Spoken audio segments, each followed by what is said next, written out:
Hello and welcome to the Dadler Soul Sessions. My name is Jim Colson. Hope you're doing all right. We've got about an hour and a half of top-notch dad-related stuff going on. I want to start off by asking you a little bit of a question, get some interaction going. We're on the Facebook page, the Facebook group. We're on the Dadler Soul YouTube and the Dadler Soul Twitter as well. So I want to know, what you're watching this evening, what you're drinking. Let us know in the comments wherever you are. I've got a Wrangler beer that someone bought me for looking after their chickens when they went away. They bought it from wherever they went away. I believe it's probably Welsh beer. I don't know. It's nice, quite nice. Also, because I'm in for the full hour and a half here. I've got this kind of peppermint tea in a Battersea Power Station mug with a little strainer in there.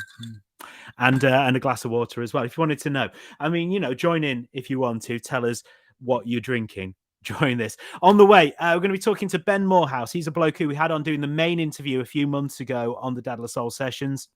He was doing an extreme walk from London to Manchester. He'll tell you all about that. Happened to be during the time where it was record-breaking temperatures in the United Kingdom. He did it non-stop. The man is a machine. He's raising money for stillbirth research. He's a fascinating bloke, and he's doing something else as well. So you'll hear from him very soon. We've got Tyler Slade coming up. He is our resident well-being expert. He's had some questions in from people. If you have any questions, stick them in the comments, and we'll put them to him a little bit later on. He'll be on in about 15 minutes. And then we've got Danusia.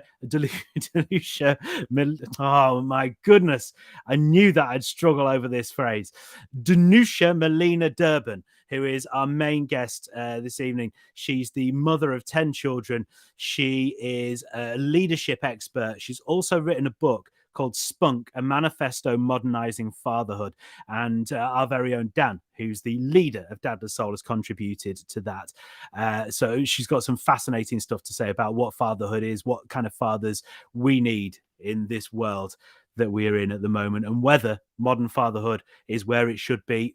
We'll find out what she has to say. Any questions that you have about anyone, then please do just drop them in the comments and I'll ask the people. Although not Ben, because he's coming up very soon and he's recorded. I had to record him the other day, to be perfectly honest. Just a little bit of Dadler Soul news before we start. We've won this little award thing with the winners of the first coverage book showcase. Now, coverage book is like a little book thing that companies use to track their PR.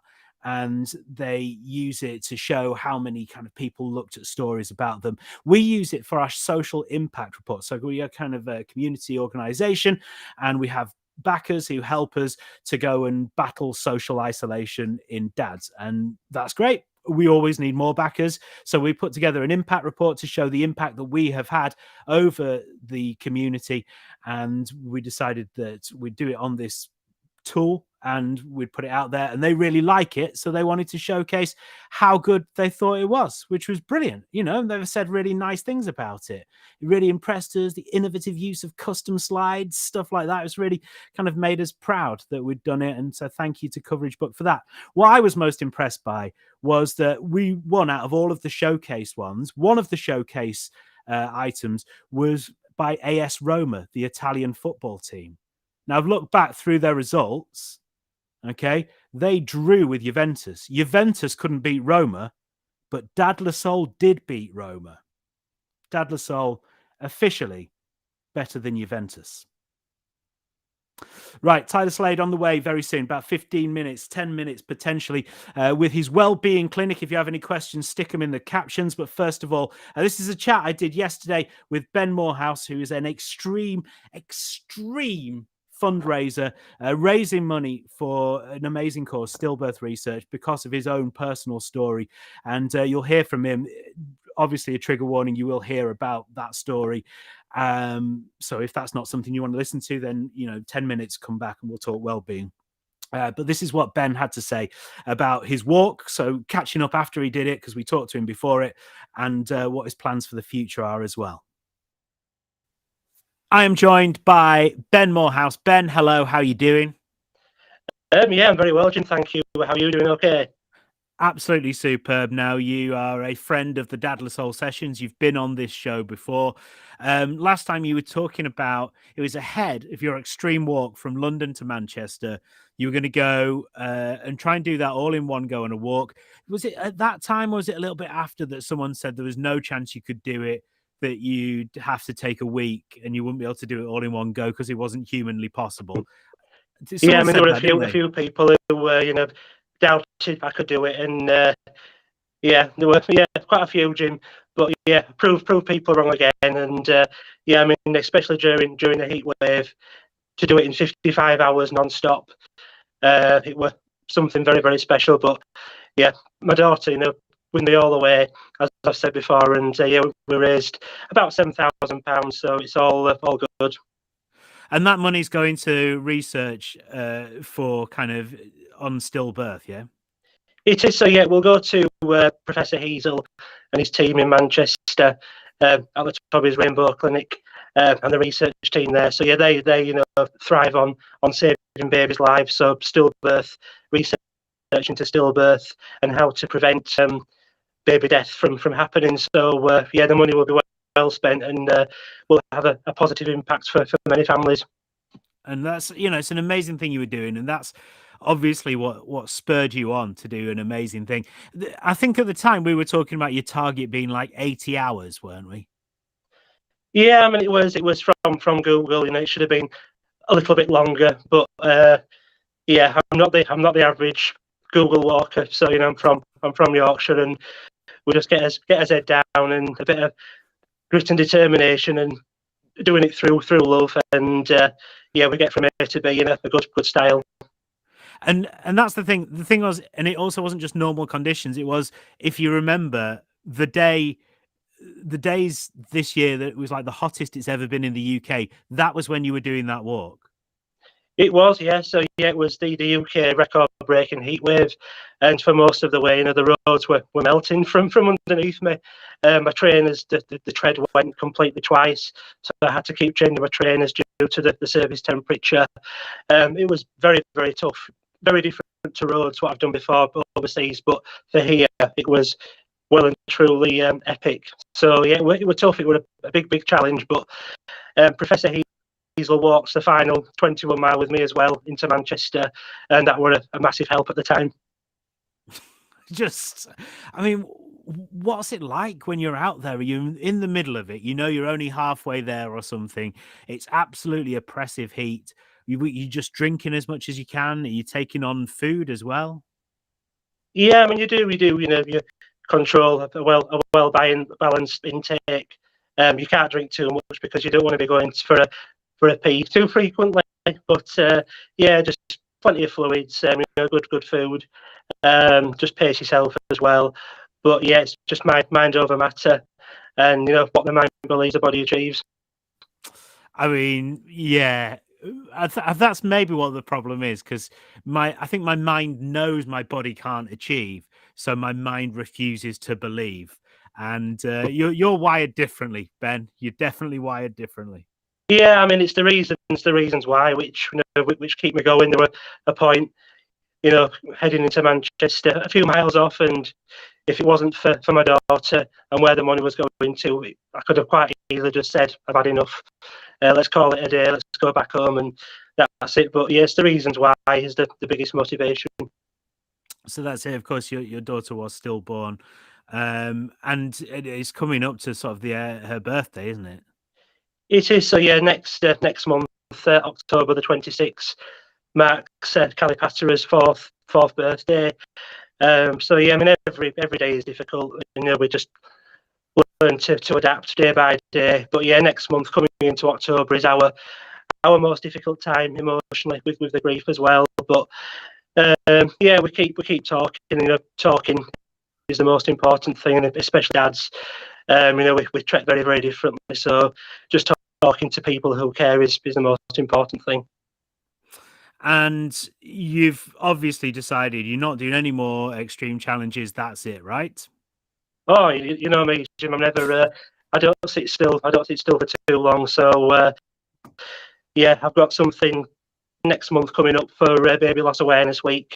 A special one day event where I'll be putting my trainers back on again, and then there'll be a big announcement at the end of November as well for next year.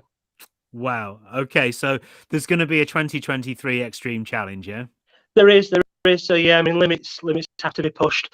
As Maverick did say in Top Gun, he has to keep pushing those limits and keep going to the danger zone. So yeah, I've got to do what I've got to do and keep challenging myself. And I need something to focus on for my grief and just something to channel all my pain into. So it does help, and I'm already starting to train, build up slowly. Just very, very, day by day. I've had to start earlier for what's taking place next year, which is absolutely massive, and it's never been seen before in this way. So yeah, I'm looking forward to it. I mean, it's going to be more extreme than walking from London to Manchester in one go. It's going to be something big. So let's tell us about this event that's coming up then in October. What are you doing on this 1-day challenge? Yeah, so Baby Loss Awareness Week runs from the 9th through to the 15th of October. And we have to use this opportunity as a charity to speak out. And this awareness week is about breaking the silence about baby death, baby loss, and especially for dads as well. We're still pushed to the side and always will be.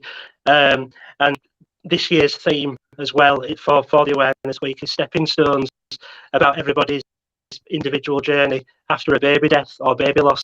So yeah, I've got a big challenge coming up, and I'll certainly be stepping on some stones, so to speak. And on the 15th of October, Saturday the 15th, I'll be walking the famous Halifax climb, Shibden Wall, which was part of the Tour de Yorkshire in 2017. Last year, I did Trooper Lane in Halifax, which was a tough cookie to take on, but I did 50 times in a day. And this time, so Saturday, October the 15th, I'll be taking on Shibden Wall, not once, not twice, not 3 times, but a total of 50 times. And what sort of gradient is that then? Yeah, I mean, there is a bit of a variety really. So yeah, it's halfway, it's tarmac. Then when you get halfway up, it is cobbled. But yeah, there's such a variety of gradient on there. I don't think it's as tough as Trooper Lane. I mean, I've had a few training strolls up there, but I've only done it twice, and maybe after 50 times, I'll be knackered. But yeah, there's a fair gradient, and most cyclists who do it, and most walkers as well will say after one time only, that's enough. Yeah, it's going to be an emotional time, so close to Calipatra's birthday as well, but it will help me with my grief, and I'll get my trainers on no matter what the weather, and hopefully raise a good amount of money as well for research in the process. But I'm going to use this opportunity to speak out, no holds barred. I've got so much I need to say this year.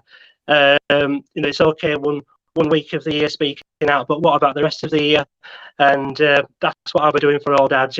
I'll be representing all of us, and hopefully do everybody and all the dads proud. Brilliant. I mean, it's amazing. It really is. If you want to help out, then it's justgiving.com/Shibden Wall. It's on the screen there. You can see it down there. It's down there right now. Justgiving.com/Shibden Wall. Ben, the best of luck. It's an amazing thing that you're doing once again. And I can't wait to hopefully I'm going to come along and do I have to do the uphill as well as the downhill? That'll be good. Just bring a flask and we'll be all right. Cup of tea. Okay, we'll see. Okay, Ben Moorhouse, thank you very much. So that was Ben. I spoke to him yesterday. He's crazy, but he's going to do it, and I am going to apparently have to join him because I can't think of anything off the top of my head that I've got going on that day that is going to stop me doing it. He got back in contact actually after we recorded that interview to tell me that the gradient apparently is 15%, and then it goes up to 21%, and he's going to do that 50 times. It's an amazing cause. He's an amazing person, but wow, that is a big old job. Right.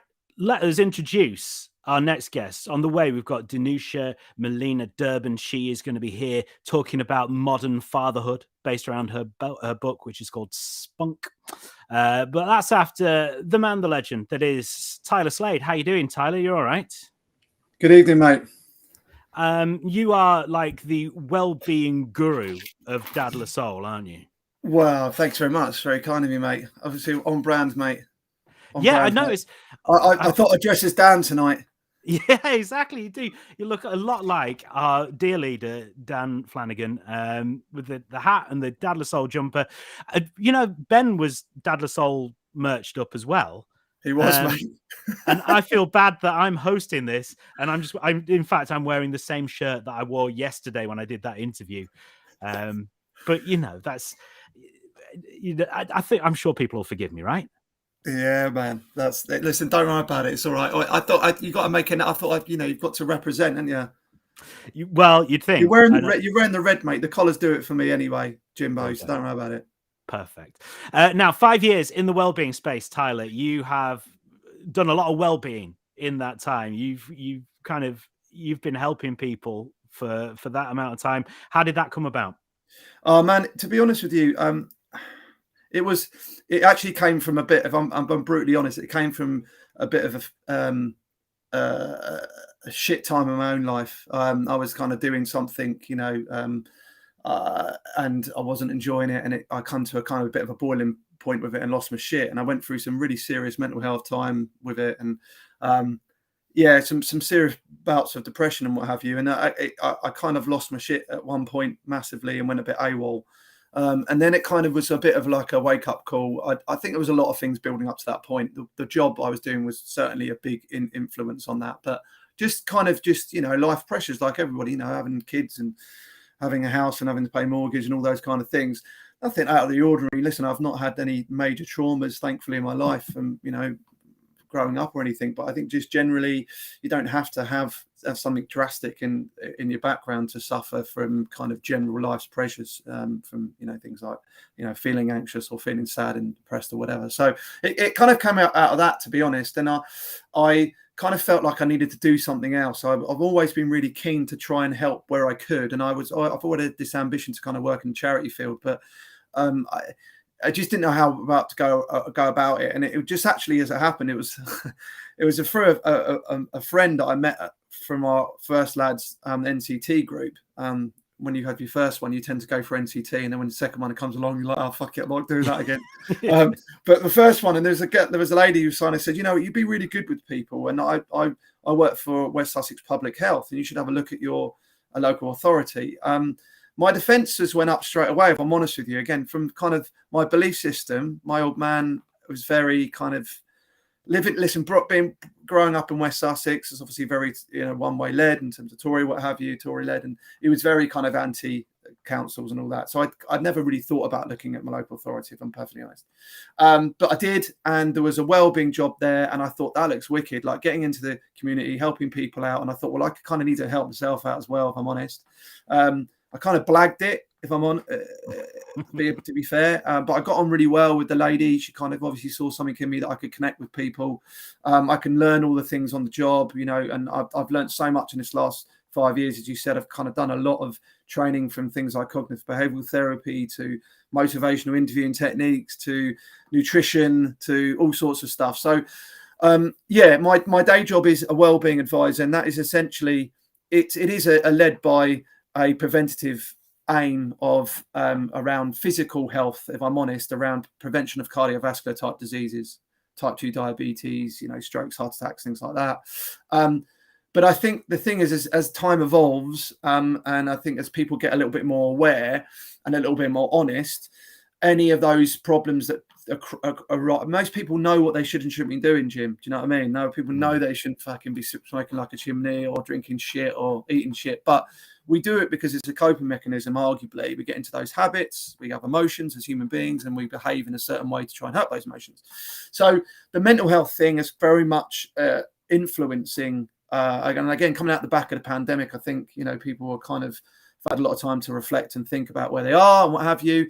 And I'm certainly finding more and more now that it's kind of shifting from obviously there's strategies around what you should eat and all those kind of things, those general principles, but it's a mindset, really. If we're honest, when people want to change and be healthier and happier, it starts with a thought. It starts with where your head's at. And it's not fucking easy to change. And I think that's the other thing. I think most people are generally thinking straight away, and we're all impatient people. We want instant gratification. I don't like to cherry pick, but let's say want to lose weight. Okay, I just want to lose weight now. Let's just do it. And it's kind of like, well, it doesn't quite work like that. Like, because you need to form a better relationship with yourself, with why you want to do it, what you're doing it for, rather than just kind of seeing a number drop. So it's very complex, but I love it. I really enjoy it. And I learn all the time from different people. My clients are totally range from an 18-year-old lad to a 90-year-old woman. So there isn't a kind of there isn't one type of person I work with, which has really helped me over these last 5 years, because I've really seen a real mixed bag of people with all sorts of different things going on, and learning from them to help them, if that makes sense. Yeah, I know what you mean though about the you wanting that instant gratification, because I always think it'd be better if you could do exercise like it was a montage in a film. So you have the idea, I'm going to do some exercise, then like maybe 30 seconds tops of you like running up a hill, running down a street, running across the beach, and then in 30 seconds you're ripped. This is the ironic thing though, Jim. That's the ironic thing, because actually, in terms of like, and there was a question, some people were saying, I think it was someone said something, I mean, you can tell me the questions are, but there was someone that's kind of, we have this thing about like we're summertime is all, it's nice, you get in the water, you kind of feel like you want to go out and do stuff, and then the winter hits, and we're generally, as human beings, we want to kind of hibernate. We want to fucking hell, like cozy up, just don't go out, or just sit and watch the telly and not do any of that, don't go in the sea and don't do all those things, because we kind of build up an expectation of what a certain seasons should provide. Now the thing is, unless you want to fuck off and live in a different country, live in the UK, so it's going to get cold, and you could just do things at certain periods of the year if you wanted to, but coming back to your point about the montage, the 30 seconds thing is actually really, really valid, and I think people underestimate that. So when people are looking to, like, let's say you want to be more physically active, how do I keep myself from just being like a lazy bastard or whatever? It's like, well, because people build up an expectation that they have to go and run up a mountain, and then just, they have to go and spend an hour in the gym, or they have to join a football team, or they have to do something that's quite, the expectation for themselves as well. We have to do something quite elaborate. Well, actually, don't underestimate that 30 seconds every day in the morning or after work or going up the stairs or coming down the stairs, because those things are consistently, they will keep you well. And I think that's what I mean, because it depends what you mean by state of well. If you're talking about physically, about your weight, well, what we tend to forget is the majority of our metabolism, what we burn, we don't have to do fuck all for, Jim. We're doing it right now, mate. We're humans. We burn calories just from sitting here doing nothing. But what the problem is we tend to, when we tend to hibernate, we bring in more energy than we let go of, right? So then we start to carry it more. But if you think about a little bit of energy pushing out, you can start to balance that out a little bit. And also for your nonce, for thinking wise, again, when we sit and don't do anything, we tend to overthink stuff. That's when we start thinking about the shit we haven't done, or, oh Christ, my life, or da. When you're active and when you're doing something, you have to have coordination of what you're doing, otherwise you might fall over or whatever. So it's a bit of a distraction. It's a bit of a hack. And obviously it creates those particular chemicals that help exercise, that help us from a mental perspective as well, right? So it's kind of win-win. But it's that expectation. I think the expectation, sometimes we have to look at that, because that stops people from doing things. Because this question was, the summer's just ended, I'm already feeling like a sack of spuds gathering dust, wondering what I can do to zest my life until the next summer. So have you come across like ways of, because I know what you say, we live in the UK, there's going to be times when it's really cold and horrible. I live in Yorkshire, it's cold and horrible even in summer. So Are there motivating ways we can go, right, I'm going to go and face this cold? Yeah, I think so, mate. And I think it's, listen, in life as well, you kind of got to get excited about stuff. You know, we're driven by goals, right? Every day we set goals. We get up, we go to work, we get dressed, we eat. They're all goals. They're all habits. We're doing goals all the time. In the summer, it's easy to set goals that excite you because, we're going to go on a summer holiday or the sun's out or whatever. But again, you've got to adapt to where you are and what you're doing. It doesn't mean you still can't set some goals that get you excited. That could be meeting up a friend and going for a stroll. It could be it could be building something with your kids in the garden, and we're all dads here. Like, it could be going out and collecting conkers, whatever. Like, it's kind of setting yourself things that you can look forward to doing, and that are part of the environment that you're in, if that makes sense. Obviously, you know, again, only because I've been doing it a long time, I love to get into the cold water, right? But that can be quite a kind of like, Jesus Christ. I think one of the key influences on anything, and it's quite apparent because this is where we're part of a community here of dads, right? Get around people, get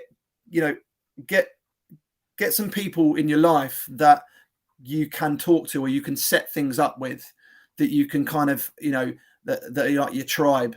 Because when we sit on our own, again, that it's great to be on your own sometimes, having your own space. Don't get me wrong. Fuck me, I'm out here in the makeshift office away from my family for the evening. It's lovely. But what my point is that it's you need to find your tribe. And I think what's great about obviously this and Dad Soul is that there is a community here. So put your interests out there. You know, it could be, I know I'm in the WhatsApp group and I see people that are interested in loads of different things.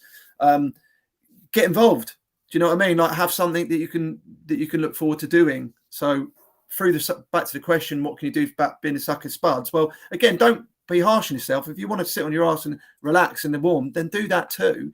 Like, don't give yourself a hard time because of that. But if you want to keep things going in terms of your mind and your body, you've got to set goals. You've got to get excited about a few things, put a few things in the diary to look forward to. Yeah, that is so important, isn't it? This time last year, because, you know, we were coming out of COVID and stuff, we just hadn't done anything for ages. No. And I booked a couple of days away with a mate to go and climb Ben Nevis. And it was the most exciting thing. I was in there for about a month before we did it. And it was just like, oh my God, we're going to go away and stay somewhere for 2 days and be out of my house and then go out and do something. And like, it was just such a joy to have that. Like, almost like you didn't want it to actually happen because enjoyed the anticipation of it so much. Yeah, absolutely, mate. And that's exactly what you're talking about. Because as you're talking about that there, I can tell you're getting very excited by that. You're thinking about what it felt like, and obviously the experience was great. I think a lot of the case, though, it's easier for us as humans generally to not do anything. It's very easy to go think about it, but just not do anything. We you know, it's comfortable. But I heard this before, and I really resonate with this, and hope people do. But easy things like not doing anything, you're having a hard life because of it. Arguably, both physically or mentally, you're struggling. You're like, oh, fucking hell, you know. So you take the easy option, or you start doing hard things. And setting a date and kind of putting yourself out there and doing something a bit different is hard. Joining a dad's group is a hard thing to do. It is. It's a bit odd, but you have an easier life because of it. So easy things, hard life. Hard things, easier life. Nice. I'll try and remember that. Get it the right way around. Whatever. How do I find the time for health activities when work is so nuts? Says this other question. Well, that was kind of what we talked about, the montage there, didn't you? Yeah. And it is difficult to find the time. I think, though, there is time, which is just how we use it. And again, it's kind of, I get arguments about compromise as well. If you're in a relationship or in a family, you've got to have dialogue about, you know, and I think often people don't tend to invest time in themselves. They think, no, it's not fair. Like, you know, I've got to look after the kids. And yeah, absolutely. Your responsibility. I've got to go to work. I've got to do all these things and to provide. I guess on the bigger picture, if you come out from that, though, if you're not looking after yourself from a health perspective, how can you provide?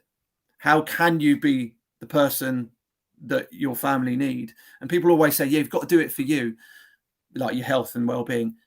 yes, but the hard truth of that is, unless you are someone on your own, you're not just doing it for you. There's people relying on you. You've got responsibilities. We're all dads. Your kids are going to look up to you, and it's easier said than done. But again, it doesn't have to be an elaborate thing.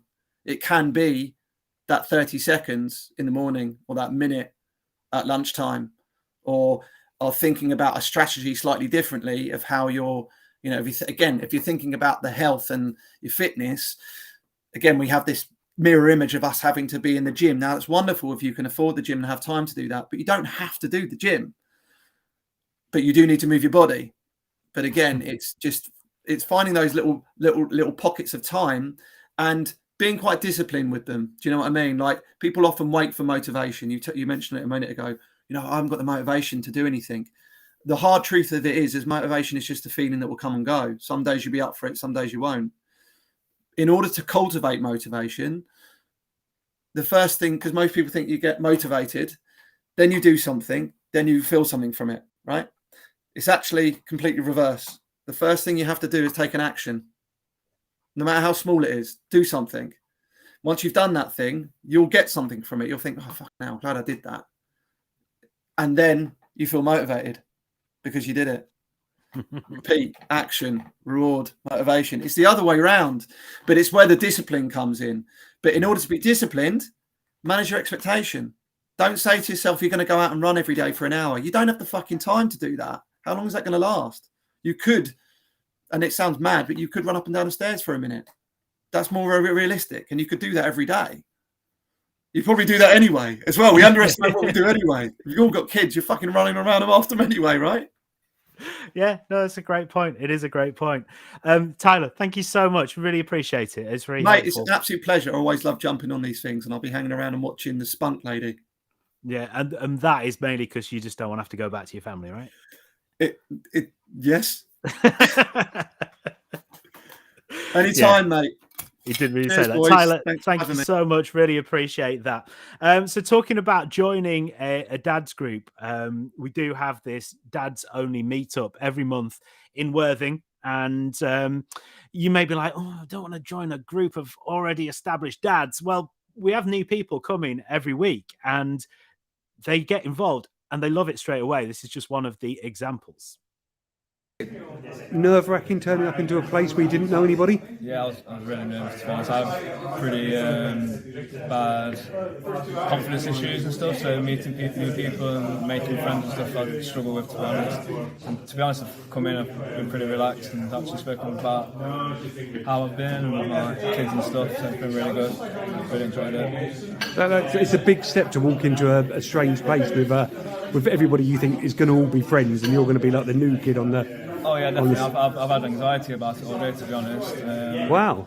Yeah, I wasn't going to come, to be honest, and then obviously I'm so happy I've come and definitely going to come every time. Sure. So what was it like walking into a strange place that you'd never been before with a group of strangers? Were you terrified? Yeah, it really would be an understatement. I have, in all honesty, sometimes people will say to me, oh, you come across really confident and you come across like, but it's not, no, I'm not. I was absolutely scared, horrified. I didn't know what I was going to do. Yeah. It took me 5 minutes and for some reason I was just vomiting how I feel, what I was doing, and it's just don't even know these people, and it's made me feel really, really good about it. It's really, really helped. I don't have to. I'm not scared. I'm not scared to say what I feel here, and I've been here for a couple of hours with a bunch of random dudes, all in very similar situations. But yeah, it's been a really good experience, and I can't wait for the next one. Would you recommend it? 100%. Okay. If you are, doesn't matter what you look like, who you talk to, who you don't talk to, I've got friends who are not confident, don't like talking to people, and in all honesty are in so many different situations. If I had more time, I would have brought more of my friends along, because I know other people, and it's the best thing I've ever been to.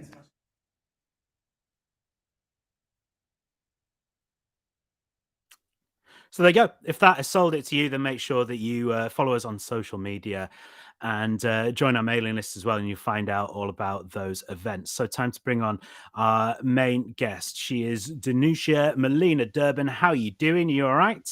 Oh, hello. I've got to say, I absolutely adored Tyler's conversation with you, and I have never been called the Spunk lady. Well, you know, Now I have. That's it. Put that on your CV. Go for it. Yeah, no, I'm just so strong, Tyler. I loved it. yeah, Tyler is one of the most enthusiastic people that I've ever come across. It's fascinating to Really chat to him. wonderful. Yeah, I'll be in touch, Tyler. I'll find you. we can make a connection. We can do that. I could bring him back on in a second, but I don't want him to monopolize this part of the show. And now, Danusia, I've spent most of the day watching videos of very professional interviewers doing interviews with you. Have you? Oh, yeah. God, how awful. I mean, the problem was they were great interviews. The problem was at no point, you mentioned quite a lot of the time, you know, that you're a mother of 10. And at no point did anyone go, what? But what that's my reaction. Are you crazy?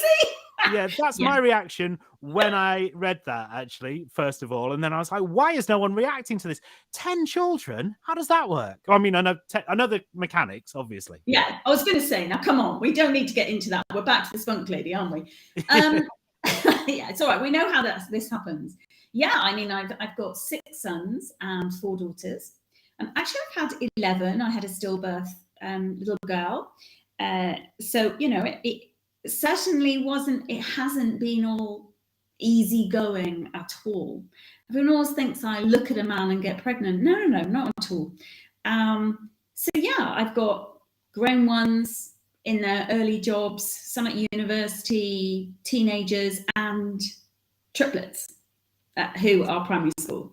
So yeah, but they're home educated, so they're at home. Oh, okay, because otherwise that would be a logistical nightmare getting everyone everywhere they needed to be. No, no, it's because actually they have a range of neurodiverse needs, and really it became obvious that they needed to be educated in a different way than the other 7, and that's really turned my business life, my life upside down, in the sense of it's not what it used to be. I'm integrating, you know, running a consultancy, podcasts, you know, writing with educating 3 just very curious, very bright kids. So that's quite a challenge, to be honest. And it's very thrilling because it's a new part of my life that I've never done before. In fact, I would never have wanted to do it. That's the wonder of life, though, isn't it? It throws these curveballs at you and you never know where you're going to be. Yeah, exactly. Actually, there were 3 things I personally didn't want. I mean, as a quick confession, if I can remember them, I never wanted to bury a child. Well, there you go. You know, that happened. I'm just going to be very blunt. I didn't think I would having disabled children or a child. Well, there you go. That's blown away as well. And also I said, for God's sake, I never want to homeschool. So there, all 3 of them. That's the thing. With triplets, you know, and there you go. And we all do that with, I mean, you know, to a greater or lesser degree, though, don't you? Before you become a parent, you have some very set ideas of what being a parent's like. Yeah. You have no idea what being a parent's like at all. And thankfully we expand, you know, most of us, not easily necessarily, but we expand to step up to meet the challenge. And, you know, that's why I'm saying, when people talk about my 10 children, they like to almost cast me like this superwoman character. Oh, I am not taking that on, because I am nothing like that. You know, when I do speak, you know, on stage, people are so shocked that I don't do that I refuse to step into that kind of caricature, because it's just bullshit. It really is, because, you know, no person is like that. So it's tough, but it's thrilling. It's such a privilege to have a very big family. It really is. It's a privilege. Yeah. in one of those interviews that I watched, you were talking about that because before Spunk, you did a book called Noise, which was about motherhood. Yeah. Yeah. And was it that someone had suggested you did a book about how to juggle everything, but that's not what you wanted to do? I was very lucky enough to be offered a big book deal around kind of basically how to be that successful have-it-all woman, you know, having the big career and the kids and the family and the wonderful home. And it was a pleasure to be offered a nice book deal, and I stepped away from it. I was like, that's really not going to help anybody. That's just going to feed into that crap that I just talked about, that, you know, sets me up as someone as, if you like, do what I do and you can be like me. Well, that's a load of rubbish, because we don't start in the same position in life. We don't all have the same resources, the same drive. I have a ridiculous amount of drive.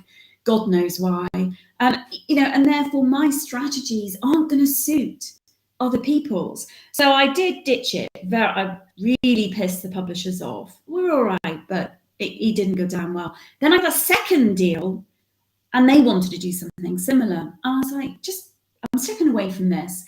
And then actually another publisher allowed me to riff on what I needed to, which is much more political, about motherhood identity. And sure enough, my memoir is kind of segmented through it, because, you know, I do have a lot of experience. I really do.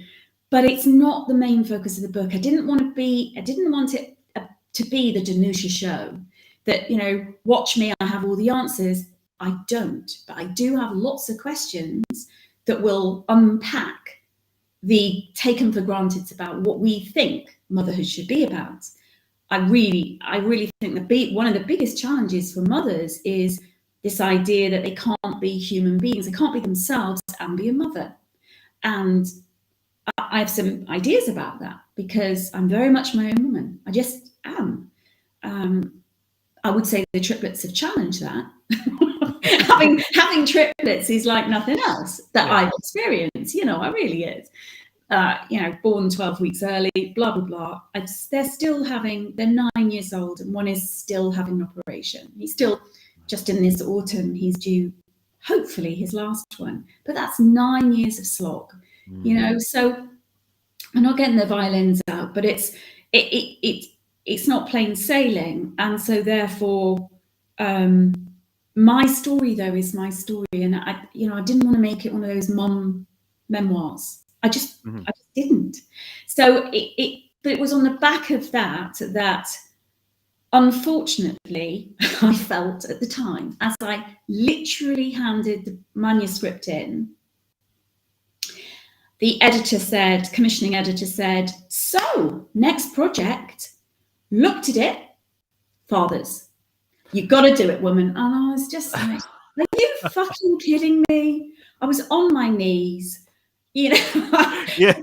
It's not when you don't want someone to be saying next project when you're that busy, do you? Really? No. Not really. So I was just, well, yeah, I was gobsmacked. So, but I've been, you know, I've been hosting 2 podcasts for some years, and School for Fathers is one of them. I've been talking to men every week. My clients, many of them are men in my consulting firm. So it's not that I didn't want to go near fathers. It's really I was exhausted. That was what it was. So they wanted me to follow it fast, and to really think about, you know, what are men facing? What are fathers facing right now? What are the questions that they're, you know, uppermost in their minds and hearts? They didn't say hearts, that was me. I put that in there. It was like, what are these men doing, you know, Danusia? Now you've done the motherhood one. Come on, let's go get the men. I was like, oh, that's nice, isn't it? Because I don't feel that way. I don't feel that way about fathers. You know, I have some thoughts about the kinds of themes that came out of my, you know, hundreds of conversations with men, but I wasn't feeling adversarial. And also, I wasn't willing to get into a project, you know, a book assignment, if you like, that was going to tear men down. I'm like, no, I don't want to do that. Thanks. Do you think that's what they were expecting, or were they more open-minded than that? I don't think it was expected, but like any media piece, it's so much juicier if you can get an author or potential author to dig in and say how shit men are if you're a woman. You know, my first, Noise, it wasn't my first book, but my motherhood book, arguably, it takes on feminism. It does. It's not necessarily a feminist book, but it certainly looks at feminist analysis of motherhood. Hardly mentions men, actually, really doesn't, which is surprising because so much of feminism is about the patriarchy and men. So I think they imagined that I would dig deep into privilege of patriarchy, which it does, but not necessarily to look at individual men and how they benefit. That wasn't I was able to have enough leeway, hence I work with them, which actually a lot of authors, don't have that kind of relationship. They're forced to take certain tacks, but I wasn't going to do that. So mine felt like, my book on fatherhood felt like looking at what I call the father stunter culture, and I'd coined the phrase mother stopper culture. How does our culture generally stop mothers, and took that apart. And for me, what I witnessed and was observing with all the men that I was talking with was that there is a stunter culture. So it stunts men's ability to be, often, not always, because that's ridiculous, but there is this theme about, well, the main bullshit is that men can't parent as well as women. Fathers are not as capable as mothers, and actually, in a patronizing voice, imagine that actually men are pretty well children anyway themselves. Yeah. So that kind of overarching narrative of where fathers are positioned is, there are many examples of this. There are many examples of the father stunter culture, but that one is one of the central takedowns that I was hearing, that men are pretty sick of at fathers, and it's such a huge insult. And I agree with that. So I wanted to really look at that and get inside how men are feeling as fathers. And clearly I couldn't interweave this book with memoir, I'm Not a Father. So instead I relied back on I used to be an academic. And so I set up and I'd led research projects. So I treated this as a research project, in the sense of went out, did a big survey, global survey, and, that was it. Thousands of men answered. It was a very in-depth one. It was about 14 minutes, which is quite unusual. Most people, if you're going to answer that kind of thing, you're committed. You're really committed to taking part. It wasn't a Cosmo kind of 3-minute thing. And one of the biggest questions that really stumped participants was, there were quite a few, actually. I got emails because I was very open about, well, write to me, if you need to be in touch about this survey. And I had quite a lot of men write to me asking me how many children they're father to. Now, that sounds like a really ridiculous, Jim, that sounds really ridiculous, doesn't it? In a sense, yeah. Like, at first, I wondered what this was about, but actually I knew that the setup of the survey was built not to say, how many children do you have? It didn't say that. I didn't ask that. I asked a series of more nuanced questions that led men to really consider their father figure role to children. Yeah. Right. Yeah. And that might be stepchildren. It might be that they lived with a woman with children. It might be that they looked after children who, it could be a whole series of relationships where their, if you like, father identity was activated. I was interested in that, not how many children call you dad, And I had some very interesting insights into men's thoughts on that, such as, I had a few like this. Well, I have ex-children, I've been stepfather to these, but my biological children, one lives 5,000 miles away, one lives 2,000 miles away, insert different miles. So I'm not really their father anymore. Oh, right. Okay. That's a really interesting revelation, isn't it? I thought that was interesting because geography and daily contact, like almost like locational, the location of the children and the proximity, if you like, it's about proximity, seem to make a difference to the closeness and the intensity of the fatherhood identity. And it wasn't, when I first had an email like this, I thought it would be a one-off. I genuinely, Jim, thought, okay, all right, that's an interesting one. Wow. And then I started to get more. I was like, wow, okay. So what could this be? So I obviously didn't make my own, I didn't make my assumptions. I probed and chatted with these men who were in America and all sorts of places. And so that was this core fatherhood identity seemed to be quite different than, I didn't ask women that because I didn't do a survey with women, but it had never, ever come up. Nothing like that had ever come up with women. And I just thought that was fascinating, really fascinating. I'm not seeing it as negative. I'm seeing it as, wow, what is that about?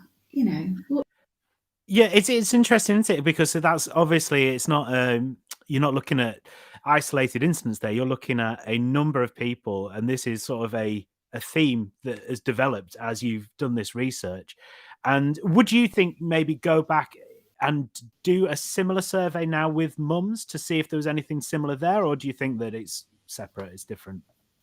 I think it's different. I do think it's very different, and I think society expects it to be different. I really think so. I think it's part of the father stunter culture that has utterly different expectations for fathers and mothers. And actually, it's one of the things that's holding us back, because it feeds into one of the chapters, which is Fathers with Spunk Care. And that's about the kind of pressure on fathers to be that breadwinner and to not express the care and the love and the intimacy and the vulnerability with their children. Well, first with themselves, of course, but actually then express it in their families. So there are kind of set, and men showed this in the survey, that they felt that there was sadly set kind of that were allowable for fathers to do, and that they're sick of it. Dads are fucking sick of being pigeonholed and boxed into, like, and maybe men are listening going, oh, she's talking about out of her ass. But this is what I can't say all men. I would never say all men, because it's not true, or all fathers. Out of the thousands of fathers that responded, these were very big themes. These were such as also things like nearly 30% of the fathers that responded felt mocked. They were mocked and ridiculed in their lives as a father. And I had a hunch, having interviewed so many fathers on my podcast, that this was a theme that kept coming up. Like fathers being pretty pissed off with these mocking from certain people. One is women, often partners. Yeah.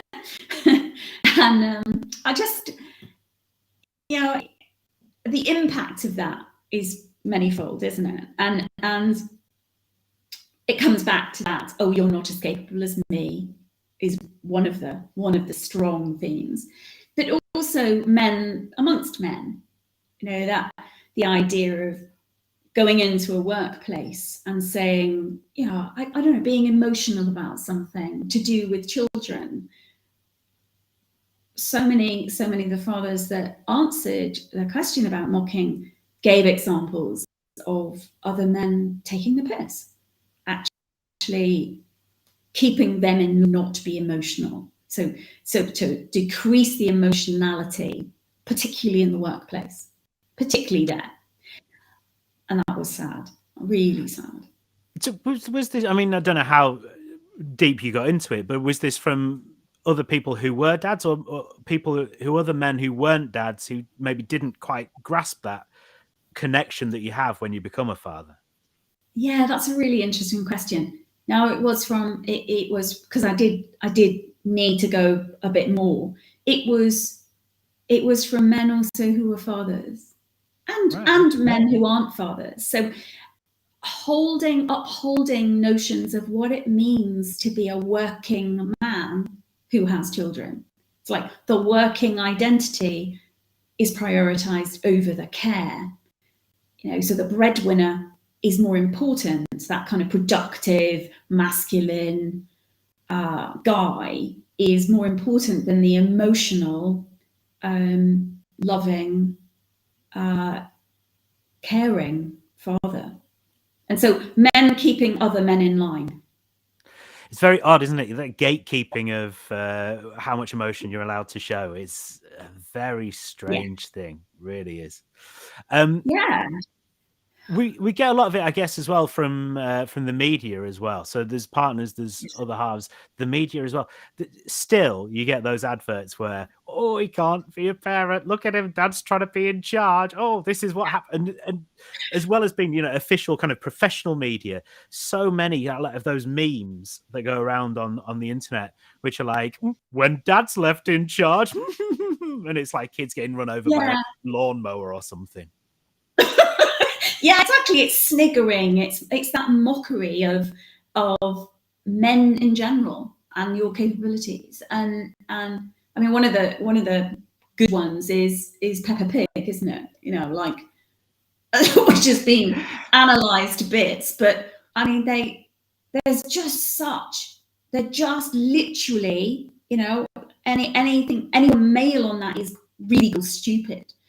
There's this idiot kind of core identity, and that is so holding. I mean, all the films, you're right, it's absolutely across the media. So that's very difficult. I think that's really difficult, and it's time that, you know, that changes. There's the workplace, there's the domestic. I deal with how the domestic zone is.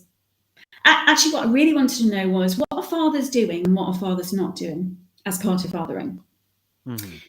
Yeah, and that was very granular. That went into 24 parenting kind of core activities that were really quite niched, but very targeted is what I mean. And it was, again, fascinating to see unanimously the things that fathers aren't doing. Didn't matter where they lived, didn't matter the cultural background, because of course sometimes that does matter, you know, because this survey, to be clear, was not a white man's survey. Yeah, just like noise wasn't a white, I'm white clearly, but it wasn't a white woman's book. It was very intersectional, and I was very clear that I could not have a white heterosexual man's fatherhood survey. And so that's what made me really like sit up and go, wow, okay, so there are certain things that fathers really, tasks, and that they just aren't. One of them was fascinating because it's the giving of medicine. I can now hear men going, I give medicine. I'm always giving my kids medicine. Okay. Yeah. So again, it's not all fathers, but of the men answered, like it didn't happen. Men, there was no percentage that said, all said, certain things like playing, reading to kids.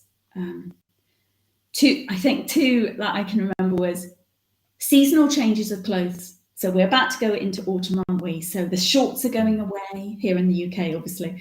Shorts are going away. The long sleeves are coming out. The trousers. Who does that? Who does that? Who does the changeover? And I've got some girlfriends that say nobody.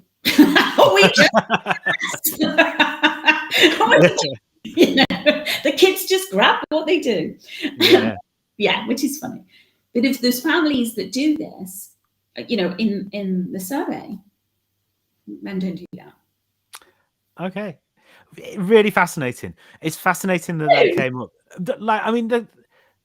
No, I was just going to say the clothes thing's understandable. I don't think it is. But yeah, absolutely fascinating that you found this out. And, how many men did you talk to in this, or did you hear from? Survey was 1,300 and just under 1,400, actually. So good, like a big chunk of men. Wasn't 20. Yeah. It wasn't just, you didn't go down the pub and just ask. Not exactly. It wasn't a chat. And then, of course, I talked to, I went back to my School for Fathers men. And of that, I had hundreds. So, and I have a different relationship with them. So I could be, but it was a bit different. And lots of those feature like Dan in the book. But yeah, it's a significant number, actually. It is. Yeah. And I promise you, no man answered that they give their child medicine. I was so shocked. And again, I stress, not, judgmental. It was, wow, what's the relationship to, because all men put that their children are their world. And actually that obviously, as part of this, not all men lived with women, not all men were married, not all men were heterosexual, yeah?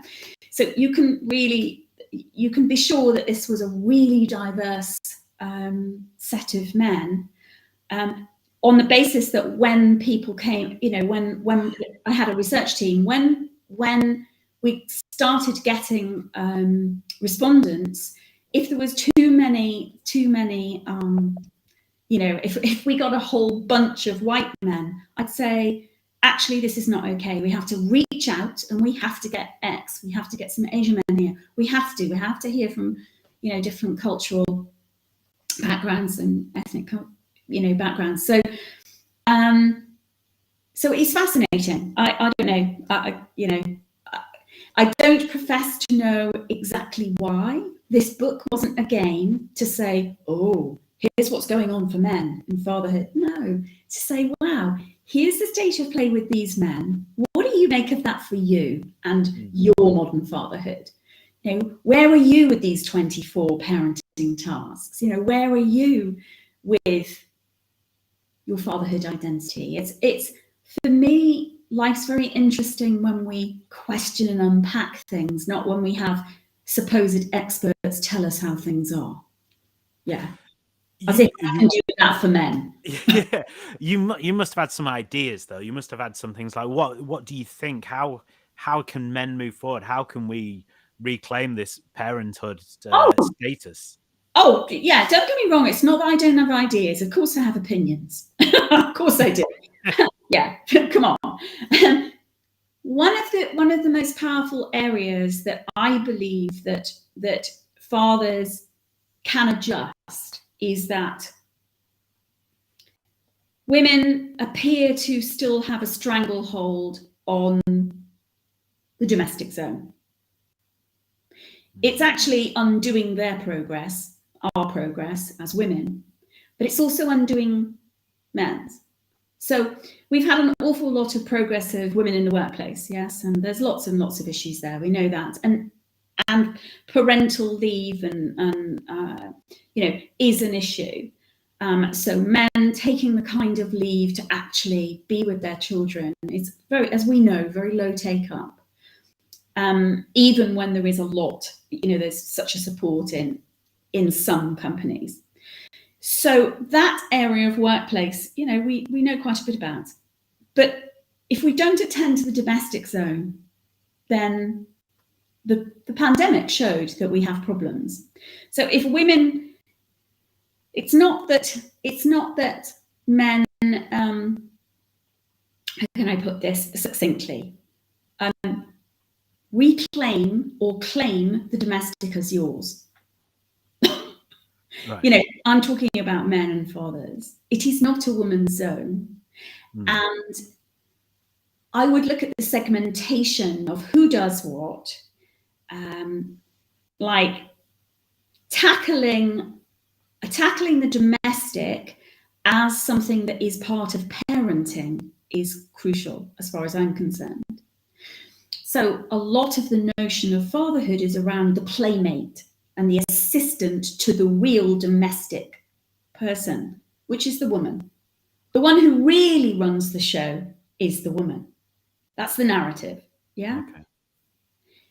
I would argue that that's actually holding fathers back hugely. It's obviously it can help men's lives, but as fathers, it's not very helpful. And so really being clear about who does what, that the domestic is not the woman's zone, that it's actually the family's zone. So seeing it's much more as a team effort and not having it gendered is, I believe, is going to equip our children so much better. If we're looking at our future citizens and our future generations, then we need to be looking at what we're teaching them. Who is doing the emotional work? Who does send birthday cards? Why is it important? Who does the seasonal changes? It might not be, but actually, why is it important who gives the medicine? It's like looking at all these systemic things that we have in our domestic in a way that we have in our workplace. We've analysed that. We've looked at it.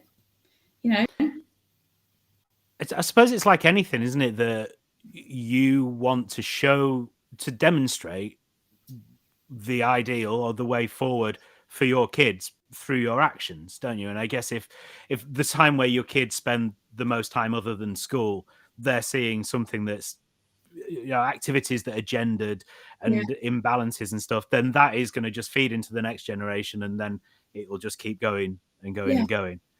Yes, it's about disrupting it, isn't it? It's if you want to disrupt it. That's the thing. Okay, I mean, I'm not assuming that everyone will want to.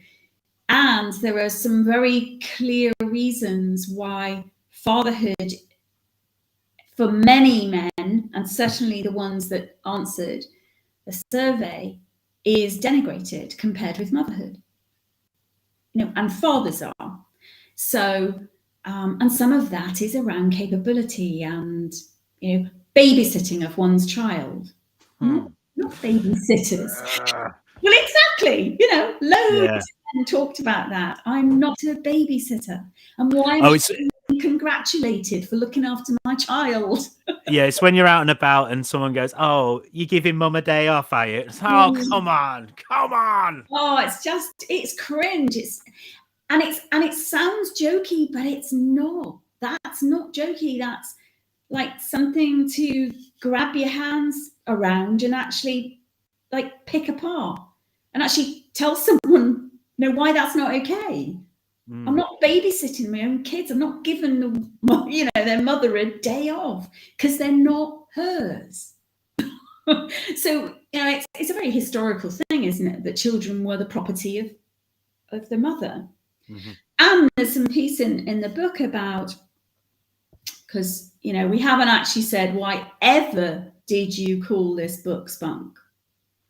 Well, I mean, you know, it certainly leaps off the shelves, doesn't it? Yeah. I mean, yeah. So, but of course, when we look back historically, and in fact, before DNA testing, which is not that long ago, a couple of decades, that ordinary people, in fact, I think it's 10 years, something like that. I have it in the book. You know, ordinary people on the street with ordinary salaries can now get DNA tests. But for decades and decades and decades, men did not know that that child they're raising is definitely theirs. And so there was this kind of continuation of the idea that, well, we know it's hers, and therefore there's a responsibility because child's hers. Yeah. So this is partially, I actually go into it about the partial way that, in fact, we've given children to women. And that's really led to lots of lots of things, including the babysitting thing. I mean, there's other reasons as well, but that's one of the things. It's awful. But then it's interesting that you go from that into the what you were talking about earlier about the proximity to children, yes. so men seem to feel more of a father figure to those that are closer to them. And that's sort of playing against that whole kind of, well, can you be sure that it's yours? You know, it's odd. Has that changed as, you know, we've become more sure whose kids are whose? I don't know. Yeah, yes, exactly, Jim. And there was one other thing that I really found kind of myth busting, and it was what I call the white man package deal. And there's this notion, so if we start with the notion that some men, some fathers are more likely to leave their children, and some fathers are less likely to stay in touch with them. Yeah, it's an unpalatable conversation, but actually that's behind some of the media stuff. Right? There are certain men that will just abandon their kids, yeah?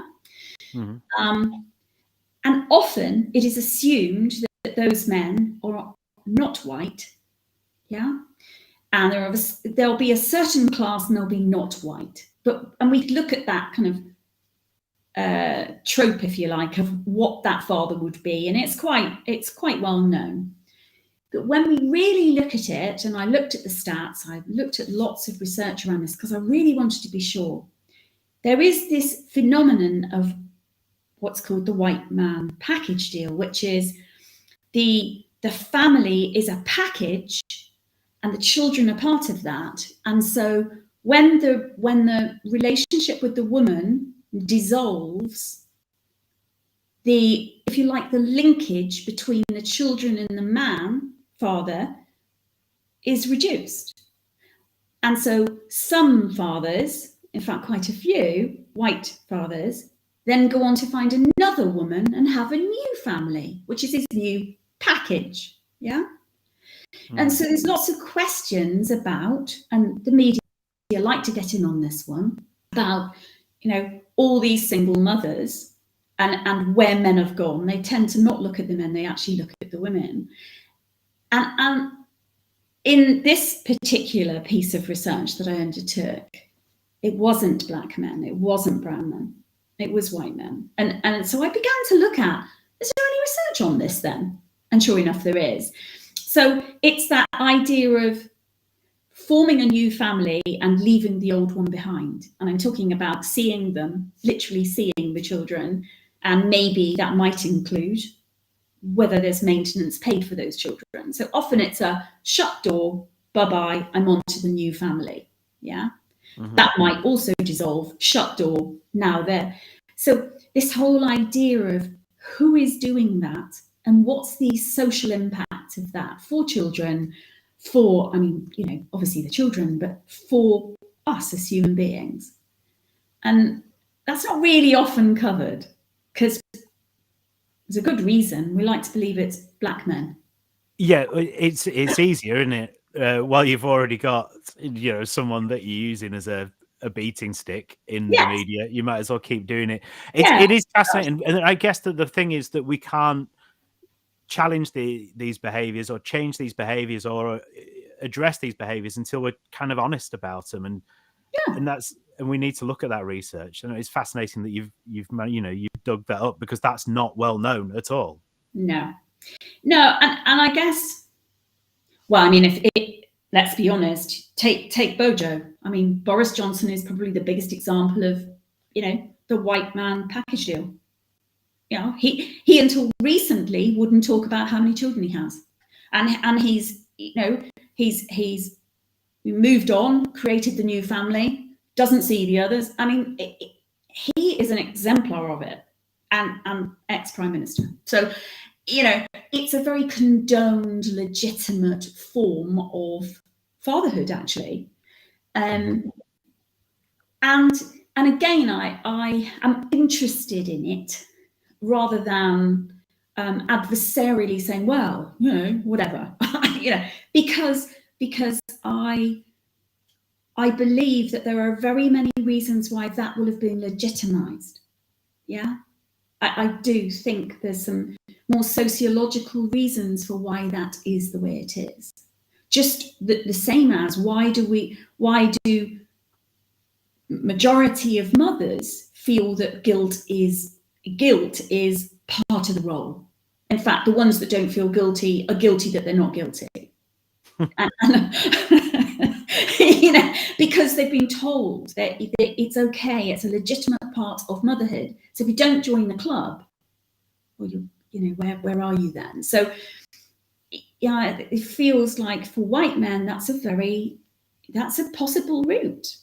So why not do it? I mean, it's okay to. I'm not suggesting all men do. I want to say that again, but we all know, this is not something that we're going, really, do men do this?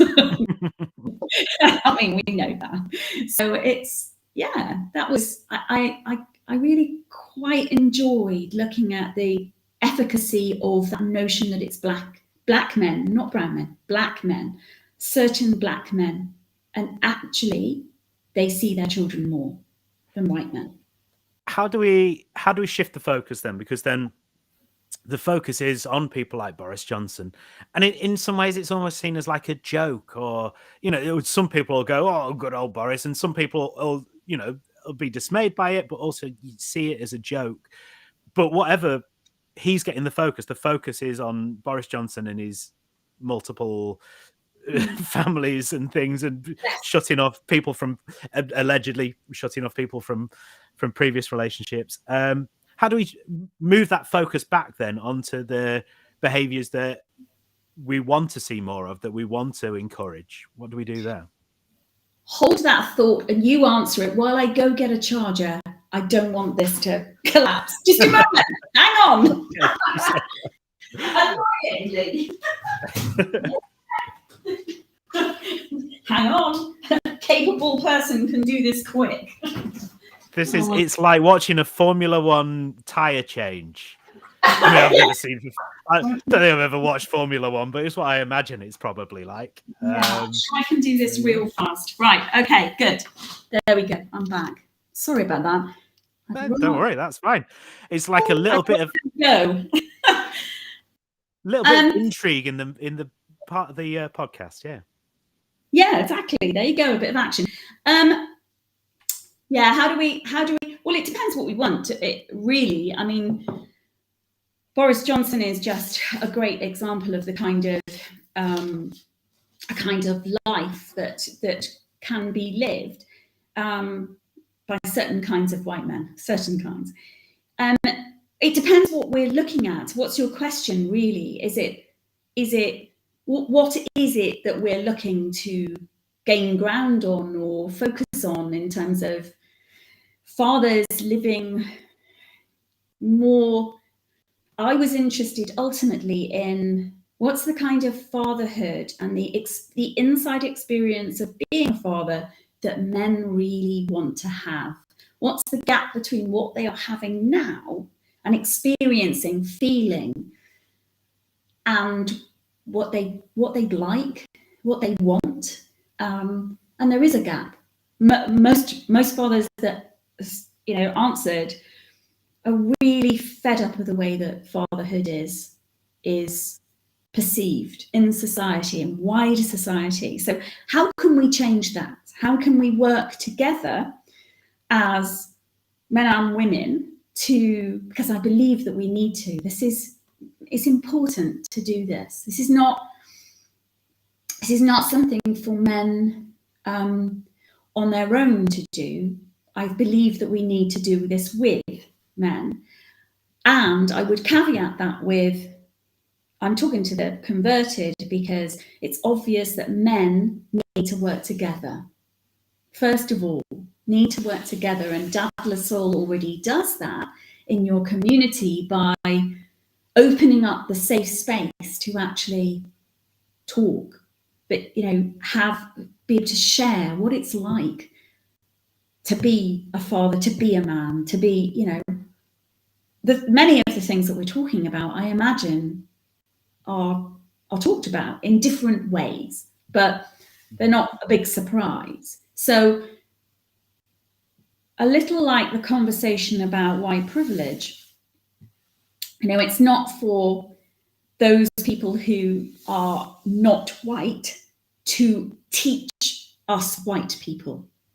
Yeah. And therefore it's not for anyone else to actually step in and, like me, to say, well, here's what you men need to do. No, actually, men need to come together and work together and then join forces with women, because we can't make change for men without women making change too. And so that's why I believe that the domestic zone, the home setting, is crucial. It really is crucial. So simple question. Actually, let me tell you an example. Yesterday I was talking to somebody who is actually a journalist, and a very well-known journalist, and she was saying about her career and how much pressure she feels because she is more in charge of the children. That's not the pressure. The pressure is money, which is that her money buys all the luxuries and all of the fun things. So if she doesn't make her career successful, which she loves her career, but if she doesn't make it successful, her kids, their kids, will no longer have all the things that they love. So it'll be mummy that is spoiling their life, not daddy. I have another friend whose husband decided that she wanted to go to work so she could pay for the nursery. Your job. You didn't have to go to work, or you could choose not to go to work. So if you do, all your money needs to go to childcare. These are home setting issues. These are domestic relationship issues. And so the more that we can kind of look at, for instance, why are the luxuries being bought by one person? Yeah. Why is the childcare often bought?